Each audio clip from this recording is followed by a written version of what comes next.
Welcome to Happily Ever After, the podcast where we talk about life's big stories. From great sex to sexual trauma, breakups and breakdowns, icky secrets, and happy endings. It's the stuff that makes us human, and boy, do we cover it all.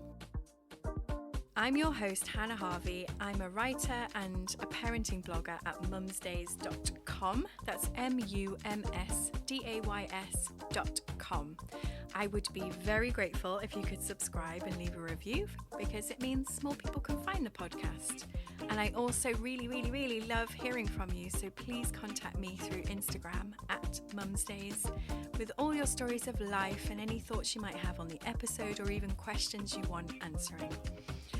You can find all the details from this episode in the show notes. Hello and welcome to Happily Ever After with me, Hannah. And today I am talking about dating with Katie, my mate. Hello. Katie is a regular on the podcast, but you haven't been on for ages. That's true.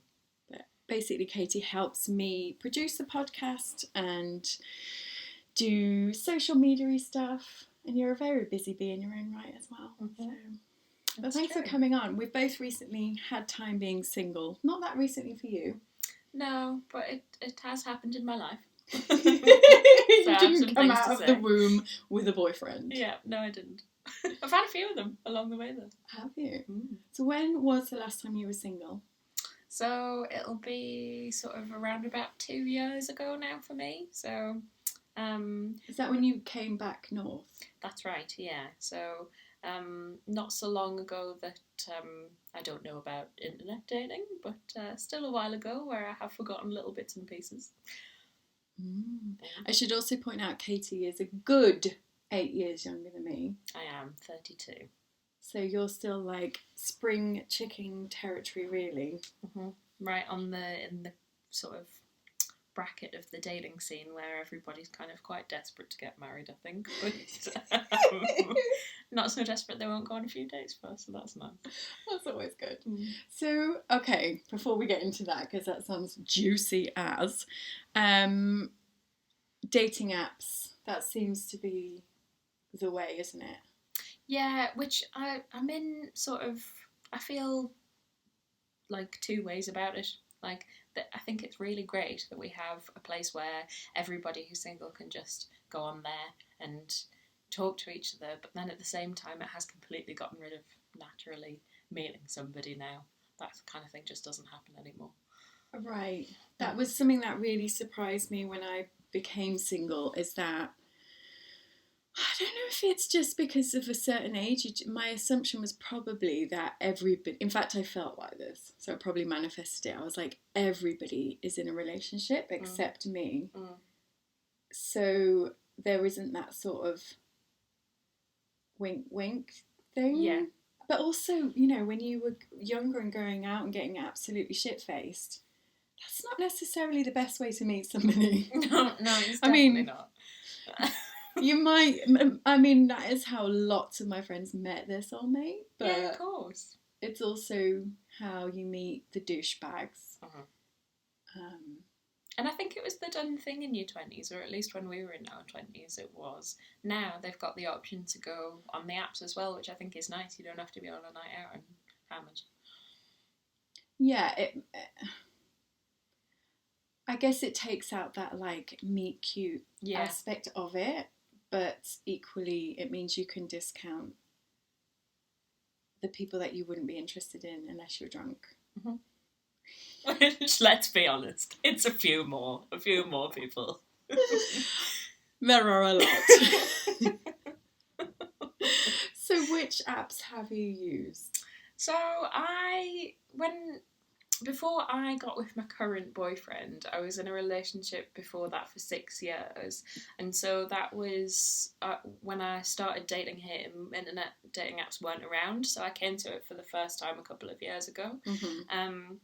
And it was very exciting, I must admit. Yeah. So I downloaded them all, obviously. We had Tinder, Hinge, Bumble. Did you do Hinge? I did Hinge. And they're all quite different. Like, they've got their own little nuances and different people on there, and I think they've all got their ups and downs actually, but there are definitely ones that I can say were better for me than others. Which were? Well, I met my current partner on Bumble, which I liked because I didn't think I was going to like it, because Bumble, you have to talk first, because it's the woman that talks first. Yeah, woman initiates. Yes. Which I'm not sure how it works if you're same sex. No, I don't know how that works either. Oh well. Yeah, presumably, like, it doesn't really work for men, because then they wouldn't talk to each other, would they? But that's what Grindr's for. That's what Grindr's for, yes. Which I wasn't on. I didn't download Grindr, no. Is Grindr available for women? I don't think so. Maybe, though. Maybe it is. You downloading it and the only woman in Northumberland. Why does nobody like me? Listeners, if you could get in touch and let us know if there's Grindr for females, would be interested. Yeah.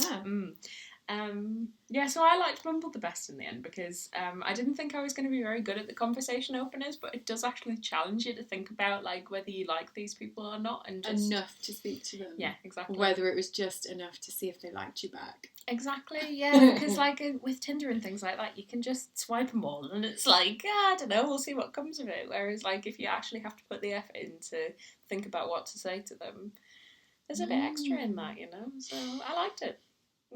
Good. See, I had a horrible experience on Bumble where somebody, I am pretty sure they were married or not available anyway, was quite like, well, he basically opened with, just to put it out there, I'm looking for the one and I want to get married and have children. And I was like, well, that's not me. But you know, you're quite hot, so if you fancy going on a date anyway, let's do that. No harm in that. Yeah, and he replied and was like, oh, interesting, okay. So we exchanged numbers, and then 1 minute he'd be like, hey, let's meet up, da-da-da-da-da, and then the next day would come, and I'd be like, are we still meeting up? And then he'd suddenly cancel. And then it happened again, and then he just, out of the blue, blocked me. Because I think I tried to call him to say, like, where am I meeting you? And he just... You just couldn't get through. He just blocked me. Yeah. And I'm like, okay, that was not what it's... And he was quite full on and a bit rude. Oh, yeah, that doesn't sound fun. No, so that was, like, my first proper, like, right, I'm going to date somebody properly. Like, I'd seen a few people and had some relationships after splitting up with my ex. But this was like the first time of being single for quite some time and then going, right, I'm going to go back online. And that was the first experience. I'm like, oh my God, all men are awful. Yeah, there are definitely things that put you off, aren't there? Like there was one of the first lots of messages that I'd sent to a guy. He was like quite full on to begin with, but I didn't really know what I was doing at the time. And like he'd message saying, like, can we meet up? And I'd been like, well, not today, but maybe at some point in the future. And then the next message that came after that was, fuck you, you fat bitch. I was like, right, okay, well, I'm not going to talk to you anymore. I know. So they can be quite rude and off-putting, but also you can get good things out of them too. I mean, we were going to talk about red flags, so maybe we go straight in there, but I think... I mean, thank God he did. Can you imagine if he said yes and then found out that he was going to say things like that to you later down the line? It's like... Actually, yeah, that is a red flag, isn't it? If they're trying to make you come and meet them the same night you start talking, huge red flag. I mean, yeah. It depends what you're after. Obviously, True. If you're after a one-nighter, then that's great. No, but I still think you need the preamble first. Like... Yeah, I suppose. Have a little bit of a chat, you know? Before you launch straight into the one-night stand. Sounds like a lot of effort. Yeah. Yeah. So, dating profiles. What do you think? So, again, it's different depending on which app you're using, isn't it? But, like, I find it so difficult to put something together that's reflective of me and also not, like, really self-deprecating. You know, because it's like you're putting your life and soul out there, isn't it? You know, I'll be honest, I never put anything on my profiles. That's terrible. I would put maybe 10 pictures up and a few things that I liked, and then didn't put anything else. See, I don't think that's any good, because then I still got plenty of people. Yeah, true. Yeah, I know, but I think you do and then it gives somebody a reason to maybe ask you some questions. Yeah, true. No, what's going on in that picture. I found that the people who asked me immediately about the yoga pictures were the ones to red flag. Yeah. Well, that's the thing about just putting pictures up, like, with not much about But maybe you. it's quite helpful, because I learned pretty quickly that anybody who was like, I really like your yoga picture, was like, not going to be a guy I want to hang out with. No. Which at first I was like, oh, thanks. And then you realise that actually, no, they're saying, I like your body. I like what your bum is doing in those trousers. Yeah. Which, you know, great. I'm glad that you think that, but maybe keep that to yourself as an opener. Yeah, that's true. Don't go straight in with the bum compliment. Yeah. So, yeah, I was pretty low-key and just stuck to a few pictures. Yeah. Things that I'm interested in. Yeah, I mean, that's fair enough, and it is really hard to, like, put your heart on the line like that, but I think, and, like, put yourself out there for everybody to look at you, but I think the more information you include, the better matches you end up getting, because I started off that way as well, like, with just a little bit of information in the profile and a couple of pictures where you can't even really see my face, and not that you could see loads of my body, I just mean, like... Unlike my yoga pictures. I just mean, like, you know, I'd have sunglasses on, or, like, I don't know, a friend would be in them, you know. Yeah. But then when I did write more about myself, I found that there was more for people to ask me about, you know, and it was stuff that I wanted to talk about as opposed to, like, what kind of sunglasses I had on in that picture, you know. Yeah. So were you quite specific with what you were looking for? Not necessarily. I was just honest about myself, like, and actually the way that I ended up with some actual content on the profile as opposed to it just being like a couple of things I like was to ask a friend to do it for me. Oh, really? Yeah, and she was like, not this picture, let's use that one instead. These are the things that I like about you. And then I edited it, obviously, and then put it up, and I found that actually made a big difference. Because they're nicer about you than you are about yourself, so... That's a top tip. So get a friend to help you do it. Mm-hmm. And friends love this shit. They do love this shit. They're like, let's get you on dating profiles. And I'm like, okay. Especially the married ones. They, like, live vicariously through you, I think. Yeah, I think some of my friends were definitely like, oh, show me that one again. And yeah, it is quite fun. I suppose it depends, because I think when I was going back into it, I was very much like, I just want somebody to have sex with. I was like, I'm gonna say it. Like, I wanted somebody that I liked, but they weren't going to be a big part of my life, that I could go for nice meals with and see when I don't have my kids. Yeah. So that probably alters what I was putting out there. I'm not looking for a soulmate. I'm looking for somebody to I'm looking for somebody to have fun with. And if I'd put that in my profile, I think that would have maybe given the wrong impression. Yeah, I agree.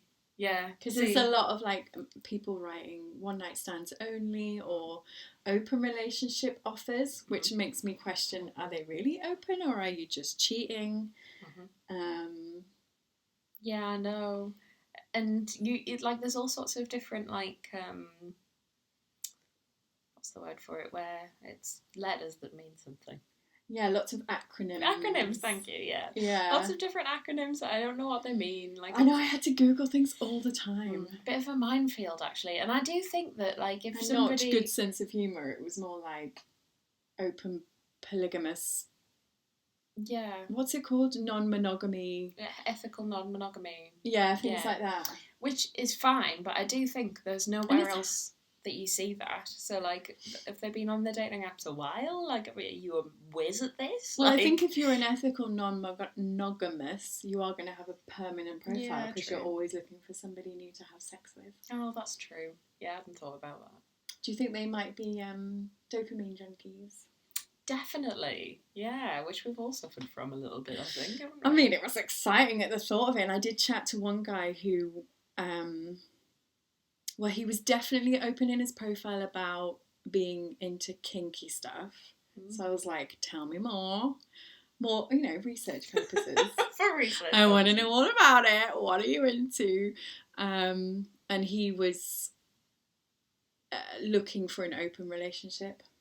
Right. Like he felt that he could love more than one person at a time, and that's what he was looking for.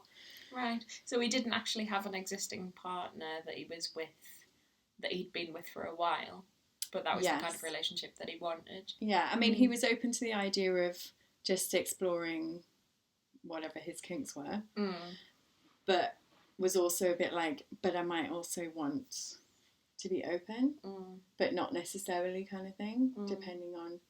Because his argument was that it's a lot to ask one person to fulfill all your needs.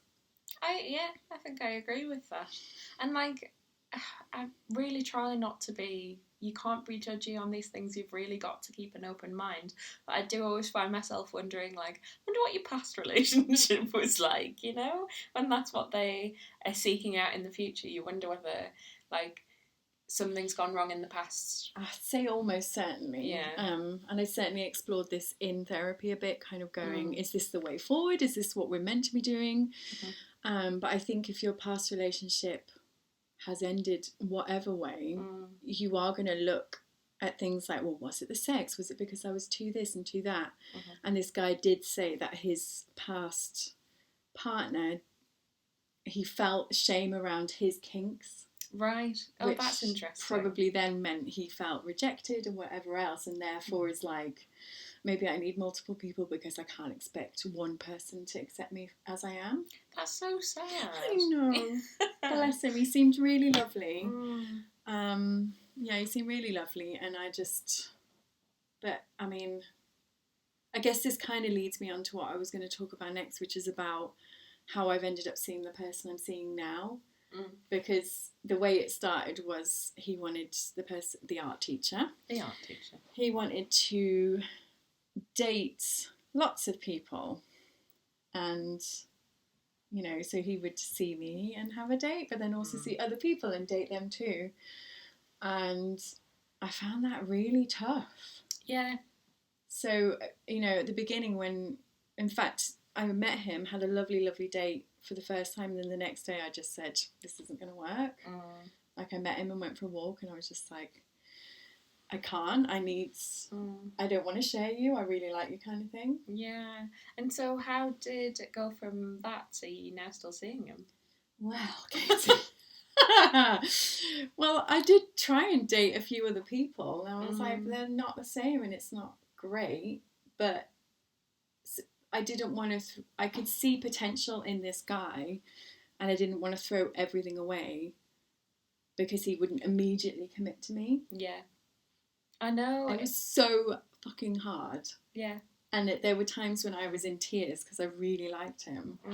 But I needed to give him the space that he needed to come to terms with the fact that I'm amazing and he has to be with me. Yeah. And I think, like, as women as well, we have, like... Every time you break up with somebody, or it doesn't work out with somebody, or you stop dating somebody, we've got, like, lots of other women and people around us going, like, oh, well, never mind him, you can do better than him anyway, like, it's you're the best ever thing, and you need to find somebody that you like. And I think, like, what we forget about is that relationships are compromise, like, it's not, and the other person actually matters, it can't just be, like, I'm thinking only and solely about what I want. Like, it's the whole point of being in a relationship is that you've got to take the other person's needs into consideration as well, Yeah, exactly. And I guess I thought it was really good for me because I think in the past I have had codependency issues and that need, that validation from the other person to be like, you're really important. And at the time I was still going through therapy quite heavily and being like feeling empty quite a lot of the time. And it's like you can't rely on somebody else to fill that void. You've just got to do it yourself. Yeah. So actually, I think the process of seeing the art teacher has taught me how to just be like, I'm happy on my own, but I also really like hanging out with him. Yeah. Mm-hmm. And it's a good balance, that, you know, as long as you're not feeling like you need him to tell you that you're pretty and smart. Oh, I totally need him to do that. Yeah, no, I know, but like, as long as you feel like you are pretty and smart yourself as well. Yeah. You know? So I can be like, yeah, I appreciate all the time that I have on my own. I have no interest in introducing him to my kids or anything like that. It's, yeah, it's just a lovely grown-up thing to be able to do at weekends. Yeah. And if he tells me I'm pretty and smart, that's also nice. Yeah. That sounds great. Like, oh, it seems like the perfect setup, you know? Yeah, but it really was hard because, like, for the whole, I don't know, I think it was like maybe 5 months before we finally said it's exclusive. And so it was around that time that I'm chatting to this guy who's into non-monogamy, and it was a message from him that made me be like, oh God, I don't want to share this other guy. I just want to be seeing him. But, you know, in order to kind of distract myself, I was chatting to other people as well. But then at the same time, it did help me see exactly what I wanted. It was interesting to date other people and not feel like I'm putting all my eggs in one basket immediately. And to just disconnect from that, like, because the first bit is all dopamine. Yeah, exactly. Yeah. And we're so, like, I think it's like if you've got low self-esteem, which a lot of women do, then it's really easy to just, like, flick open your little app on a night when you're sat by yourself and go, hey, can you tell me I'm pretty and smart? Because I'm feeling like I need that right now, you know? And we don't need that. We don't actually need that. We need to find out how to feel like that by ourselves before that we can get somebody else involved, you know? Oh my God, I know. I mean, that's all Becky, isn't it, last week? The whole, like, look after yourself first and then invite somebody else in. But, yeah, the dating app swipe is so addictive. It really is. I think I watched whole episodes of stuff and never watched any of it because I was just swiping. Please tell me I'm pretty. Please tell me I'm pretty. Yeah, exactly. Yeah. And it is addictive because it's just like a social media app. It's really easy to do. There seem to be like endless people out there who are available at that point to tell you that you're pretty and smart. It's like really addictive, and I think it's really important that, especially if you're getting into it for the first time, like it's the first experience you've had on dating apps, that you look after your mental health while you're doing it, because you can get so sucked in and reliant on it. Yes. They can be horrible, but they can be great. I mean, you can. It was Tinder that I met the art teacher on, and I also met some hideous people on there. Yeah. So it's just luck of the draw, isn't it? It is, but like it is what you make of it as well, though. So like, I always thought if I ever went back to it, like I would do my little hour on the app or whatever it was, and then make sure I did something for myself for an hour afterwards, you know, because it's like so hard though. I know it's hard. It's like especially at the beginning, it's all just that excitement of like, oh, who's this? Will he be matching with me? And but then the second you get that dip after the dopamine high, it's like you know, feel shit about yourself. Yeah, exactly. Yeah. Very, very true. So, top tips for using the app would be time limits. Yeah. Look after yourself while you're doing it. And make sure you do something else that's just for you afterwards and not obsessing. Yeah. Because it's a numbers game as well. It really is. Yeah. Maybe turn off notifications. I don't know whether I don't have notifications on. Yeah, I never had notifications on. I always had them switched off. Which the art teacher didn't. So occasionally his phone would flash up with a message on Tinder and I'd be like, oh, that was a bit of my heart breaking. Yeah, see, that's not beneficial for anybody. Nobody's enjoying those notifications. Oh, joys. Yeah. But, you know, I'm really glad that I did wait it out because I learned a lot from it. And I think those early days you can be really sucked into like, oh my God, I'm completely falling in love with this person. Yeah. And then a month or two later, you're like, oh, no, what was I thinking? So I think slowing it right down has meant that, it's like 7 or 8 months now since we've been dating, and I still feel as excited to see him as I do back then. That's nice. Isn't it Yeah, nice? really nice. So this will probably go live when I'm in Madrid with him Nice. on holiday. Mm. So we're like doing really nice things together, and it's very mindful when we're together. We're not really on our phones. Mhm. No other distractions. We just get to hang out. Yeah, and that's important in like all relationships, I think. Yeah, you know? because I think when you start getting into the day-to-day stuff, it can Mm. be a bit like, are you making tea and who's taking the bins out? And Yeah. it's just life, isn't it? Whereas Absolutely. if you can, like, I mean, it's the cliche of like date night and all that kind of stuff to keep things going, but Well, it's a cliche for a reason. It's because it's important, you Mhm. know. Like, you got to keep that stuff going, don't you? yeah, because Mm. it's not gonna. Quality time doesn't happen on its own No, it unless you're doesn't. really, really good at switching the telly off and Nobody's good at switching the telly off. your phone off and all that kind of stuff. Yes. Yeah. So, 2 things we were going to talk about were what to do on a date Mhm. and also red flags. Yes, okay. So, probably before you even get on a date, there are probably some red flags. To look out for. Which may seem like really fucking obvious to everybody else. But I feel like I've learned it the hard way. Yeah, okay. So tell us your red flags. Okay. Would you like to hear? Love bombing. Yeah. So the Big one. person who comes straight on is like, oh my god, I love your yoga photo, and then does loads of ejaculation emojis. Yeah. That never happened to me. That happened to me, and I should have just blocked. Of course you should have. But Aw. when you're like in self-validation mode, it's like, Absolutely. thank you so much. Lovely ejaculation emoji is great. And also if you think they're hot. Yeah, true. So you're looking at their pictures and going, yeah, that's a bit of all right. No, ejaculation emoji is definitely a red flag. Block. Sorry, Hannah. Well, you heard it here first.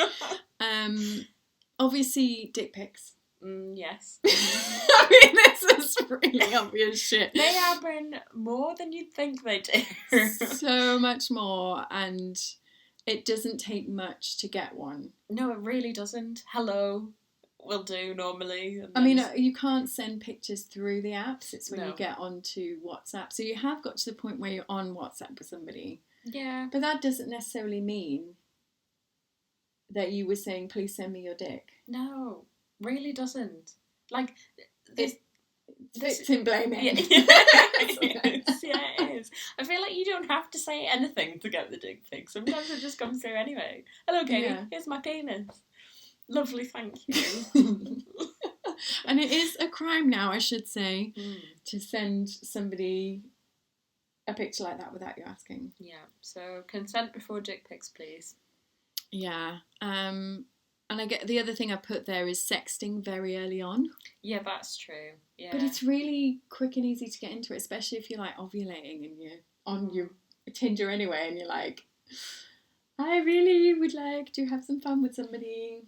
Yeah, that's true. You can very quick, and it is fun, but I guess it's just be careful because you still have to meet this person in person. And Yeah. you might not like them as much when you see them in person. Yeah. Experience has been had here, and then you're like, oh. I know. But then they already feel like they've crossed a boundary with you because you've had the sexty conversation. Yeah. Mm. But then it's like you're chatting with somebody and there's only so much you want to talk about what they had for tea. But I you're still know. not seeing them until Friday. I like it. I love talking about tea. I do. Love dinners. Love pudding. I love breakfast. I do, yeah. Don't like ejaculation emoji. Just me, or Oh. Yeah, so I guess those are mine. But I think a big one that people don't necessarily notice is the love bombing. yeah, I agree. Someone being super, super, super into you feels great, but it's also, when you look at all the things to do with domestic abuse, it's the first sign of somebody who could potentially be like controlling or abusive. Yeah. And like, it's like if they, obviously we want them to compliment us, like that's part of it, but like you got to watch out for those ones that where you feel like it's a bit too good to be true, you know. So my example of this is I met this lovely guy, had kids. With the guy, that was quick. I didn't, he did.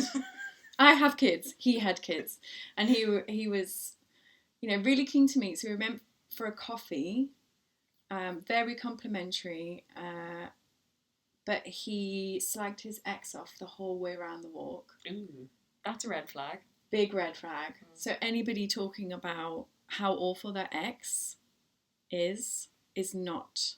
That's another one of the stages of domestic abuse. Yeah. So avoid those. I'm probably giving people tips on what not to do. Yeah.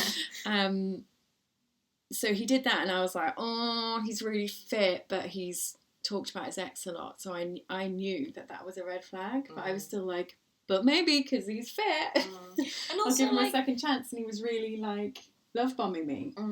I feel like you should work up like a bit of trust as well before you get into that sort of stuff. Anybody that's just like blah blah blah about their ex straight away, like that's totally a red flag because they obviously don't care how that's going to make you feel. Exactly, like ask me how I am and what I'm into and like that kind of stuff. We don't need to talk about your ex. But so I went for a second date. Of course you did, yeah. Even though my intuition was saying this is bad, I was like, oh, but we could still have a bit of fun.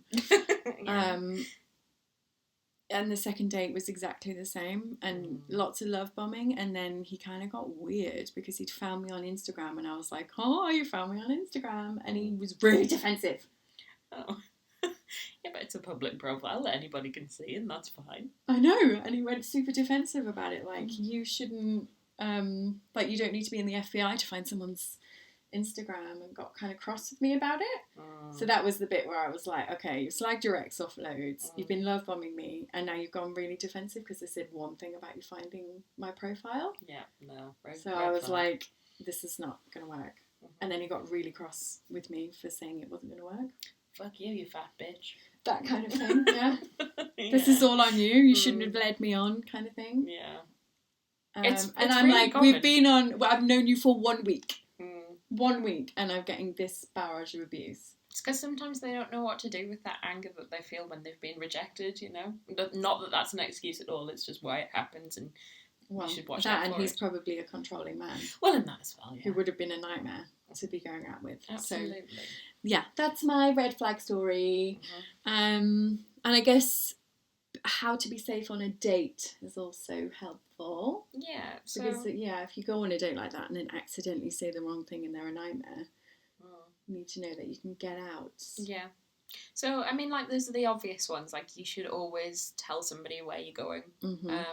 Like, I have a friend who, when she's in a relationship now, but when she was dating, she would always say, I'm going to X place and this is when I'm expected to be back, and can you just text me at the end of the night to make sure I'm okay? And I was like really happy to do that little duty as a friend, and I think everybody who's dating should have that little setup, just a friend that you check in with at the end of the night after they've got back from their date, Yeah, good call. Yeah, I would always text into the small gang and be like, go. This is where I'm going to be, this is the name of the guy, this is his number.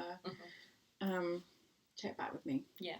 So yeah, that's good. And then there was one you were telling me about for restaurants. Yeah, so there's a lot of restaurants and pubs do, and some of them have different names, but it's like a scheme that they've got set up called Ask for Angela, and you'll see it in the ladies' bathrooms of wherever you are. It's basically if you are on a date and you're not feeling comfortable anymore and you don't want to be there anymore, you can go up to the bar and ask the bar staff for Angela, and that's like a code word. They know that you mean, I'm on a date that I don't want to be on anymore. Can you call me a taxi or get me safely out of the location? And they'll help you with that. So, like, you can look up online which venues and restaurants and things do the scheme. And it's not always Angela. There's other code names as well. Yeah, I'm sure I saw it in a bathroom in York, and I was like, "Ooh, what's this?" Yeah, it's a great idea. I'm really pleased that they do it. It's often in partnership with the local police as well. And so, like, if you feeling like you want that extra little safety measure, just go to a place that does that sort of scheme, and you can always go to the bar and say, "Can I speak to Angela, please?" and they'll order you a taxi. Yeah. And it's also, you know, people-pleasing tendencies kick in here. Yeah. It's also fine to be like, I don't want another drink, I'm going to go home now. Mm-hmm. Yes, exactly. It's hard. But yeah, I went on one date and this lovely guy had come out and we chatted for ages. He'd quit drinking and stuff like that. So we were talking about being sober and telling me his story. And he's like, "Oh, so what do you want to do now? Do you want to get another drink?" And I was like, yeah, "I'm okay, thanks. I'm going to go home." Mm-hmm. And there's nothing wrong with that. I think often, if you're really not feeling it, they would probably prefer it that you did it at that stage, you know, than just and sit I out did the rest feel of the day. so guilty. And when he was leaving, he was like, "Oh, but you don't need to feel guilty. I That's know. just part of it." It is. And he texted me later on saying, "Oh, you know, I had a really lovely time, but I got the feeling that he didn't like me as much in person." I was like, "No, I didn't, sorry." Yeah, and there's nothing But wrong it was with that. lovely to meet you, and I gave him, you know, compliments and the shit sandwich and all that kind of stuff. But so yeah, well, thanks, Katie. Yeah, thank you. I think that's been interesting because obviously it's changed a lot since I was last single. Yeah. So anybody who's just maybe becoming single at the moment, they might be like wondering what the hell to do next. But there is definitely there's fun to be had. There is definitely fun to be had. We'd love to hear your stories as well. If you've got any stories about dates you've been on or your experience of dating apps, then please do get in touch. Oh my God, I've heard some great ones. I'll have to share some more. Yes, please do send them through. Right, thanks, love. Thank you. Bye. Bye-bye. Thank you so much for listening, and I'll see you next time for another episode of Happily Ever After with me, Hannah Harvey. It would be wonderful if you could leave a review and subscribe. And of course, if you've got a friend who might enjoy this episode, then please do pass it on. For anything else, you can get in touch with me through either Instagram @mumsdays or through my website, mumsdays.com.